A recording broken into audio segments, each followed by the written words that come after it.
मुख्यमंत्री डॉक्टर मोहन यादव रविवार को सारे दिन उज्जैन में रहे। उन्होंने यहां अलग अलग कार्यक्रमों में हजारों महिलाओं से राखी बंधवाई, तो वहीं लोक निर्माण विभाग द्वारा आयोजित कार्यक्रम में शामिल भी हुए।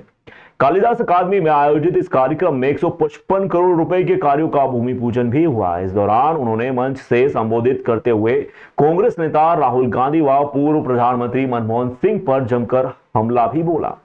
मुख्यमंत्री ने कहा कि पुरानी सरकार एवं नई सरकार का काम करने का तरीका अलग है।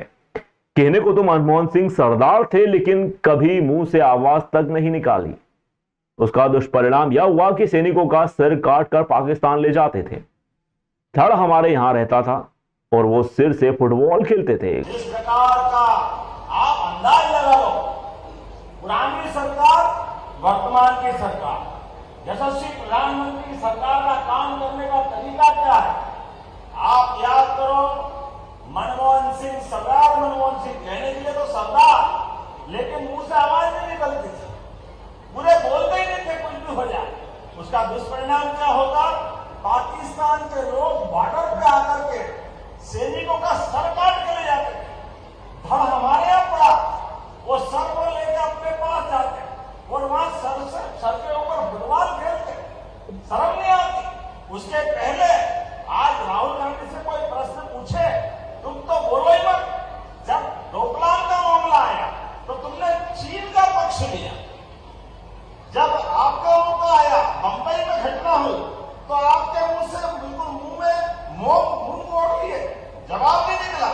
और दुर्भाग्य के साथ इतनी सारी घटना आतंकवादी हुई, किसी ने कुछ नहीं बोला। और हमारे राज्य के तो एक पूर्व मुख्यमंत्री वो आतंकवादियों के आगे जी लगाते थे। कितने दुर्भाग्य की बात। अब बदलते दौर का भारत है, यशस्वी प्रधानमंत्री का भारत है। एक घटना भी हुई तो हम याद रखें, एक घटना उरी में हुई, सर्जिकल स्ट्राइक करके घर में घुस के मारने का काम सेना के माध्यम से प्रधानमंत्री जी ने कराया। ये हमारे लिए सौभाग्य की बात। राहुल गांधी को लेकर कहा कि जब डोकलाम का मामला आया तो उन्होंने चीन का पक्ष लिया। मुंबई में हुई घटना पर जवाब नहीं निकला। हमारे राज्य के पूर्व मुख्यमंत्री आतंकवादियों के आगे जी लगाते थे। आज बदलते दौर में प्रधानमंत्री नरेंद्र मोदी जी का भारत है।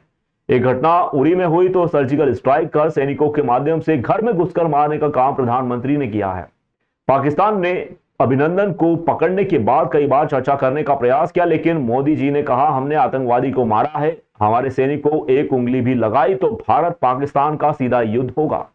पाकिस्तान की तीसरी गलती पर उसे सबक सिखाते हुए ऑपरेशन सिंदूर किया। राहुल गांधी को लेकर उन्होंने कहा कि राहुल गांधी सेना पर प्रश्न उठाते हैं। सुप्रीम कोर्ट में चौकीदार के मामले में उन्होंने माफी मांगी थी। राहुल गांधी को लेकर कहा कि नादान की दोस्ती जी का जंजाल बन जाती है।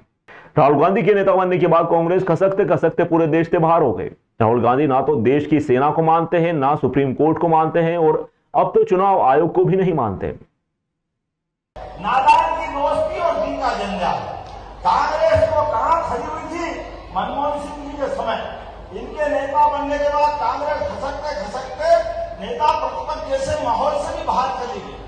पूरे देश से कांग्रेस समाप्त हो रही। लेकिन भाई ये मानते नहीं, ये सेना को नहीं माने, ये सुप्रीम कोर्ट को नहीं माने। और दुर्भाग्य के साथ कहना पड़ रहा है, अभी आप चुनाव आयोग को भी नहीं मान रहे। अरे तुम किसी को नहीं मानो तो लोकतंत्र में आपके काय के लिए हो। शर्म आना चाहिए। आपके मन की भावना के आधार पर देश आपसे प्रश्न खड़ा करता है। आपको अपना वोट बैंक बनाना हो तो बनाओ, लेकिन ये पवित्र संस्था है चुनाव आयोग।